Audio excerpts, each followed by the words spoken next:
सोचो, एक ऐसी जगह जहां जमीन आग उगलती है, जहां हवा धुएं से भरी है और रात में जमीन लाल चमकती है।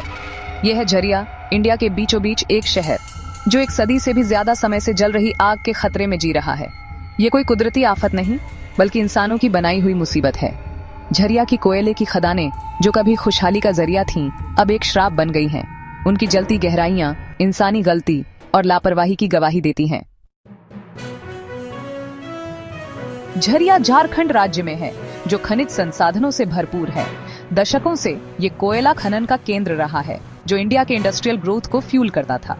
इसकी सतह के नीचे कोयले का विशाल भंडार है, जो एक कीमती ऊर्जा स्रोत है। ये शहर इस काले सोने पर फलता फूलता था, हजारों लोगों को रोजगार देता था। लेकिन इस खुशहाली की एक छिपी हुई कीमत थी, जो जल्द ही झरिया को आग की लपटों में घेर लेती। आग 1900 के शुरुआत में शुरू हुई, अनसेफ माइनिंग प्रैक्टिसेस का नतीजा। हवा के संपर्क में आने से कोयला अपने आप जल गया। आग तेजी से खदानों के जाल जैसे नेटवर्क में फैल गई, जिससे जमीन ही भट्टी में बदल गई। इसे रोकने की शुरुआती कोशिशों के बावजूद आग भड़कती रही, भरपूर कोयले से जलती रही। लापरवाही की एक चिंगारी एक भयानक आग में बदल गई, जो हमेशा के लिए झरिया के लोगों के जीवन और लैंडस्केप को जलाकर रख देगी। पीढ़ियों से झरिया के लोग आग के नतीजों को झेल रहे हैं।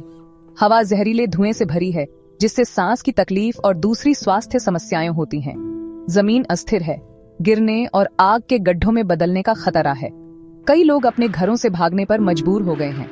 बढ़ती आग ने उनकी जिंदगी उजाड़ दी है। वे अपनी ही जमीन पर रेफ्यूजीज की तरह रहते हैं। उनका भविष्य अनिश्चित है। उनका अतीत आग की लपटों में स्वाहा हो गया है। सरकार ने झरिया की आग से निपटने के लिए कोशिशें की हैं, लेकिन काम बहुत मुश्किल है। प्रभावित लोगों को दूसरी जगह बसाना एक बहुत बड़ी लॉजिस्टिकल नाइटमेयर है। जमीन अधिग्रहण के मुद्दों और इसमें शामिल लोगों की भारी संख्या के कारण ये और भी मुश्किल हो गया है। आग को बुझाना अपने आप में एक कॉम्प्लेक्स इंजीनियरिंग चैलेंज है। आग जमीन के नीचे बहुत गहराई में जलती है, जिससे कन्वेंशनल मेथड से उसे बुझाना मुश्किल हो जाता है। सालों की लापरवाही ने आग को फैलने दिया है, जिससे झरिया एक आग के भूल भुलैया में बदल गया है। वैज्ञानिकों ने झरिया की आग से निपटने के लिए कई तरीके बताए हैं। कुछ लोग खदानों में फायर रिटार्डेंट स्लरी डालने की सलाह देते हैं। दूसरे लोग कोयले को ठंडा करने और आग बुझाने के लिए लिक्विड नाइट्रोजन इस्तेमाल करने का सुझाव देते हैं। हर तरीके की अपनी चुनौतियां और लागत हैं। ऐसा उपाय ढूंढना जो असरदार और इकोनॉमिकली वायबल दोनों हो, एक बड़ी हर्डल है।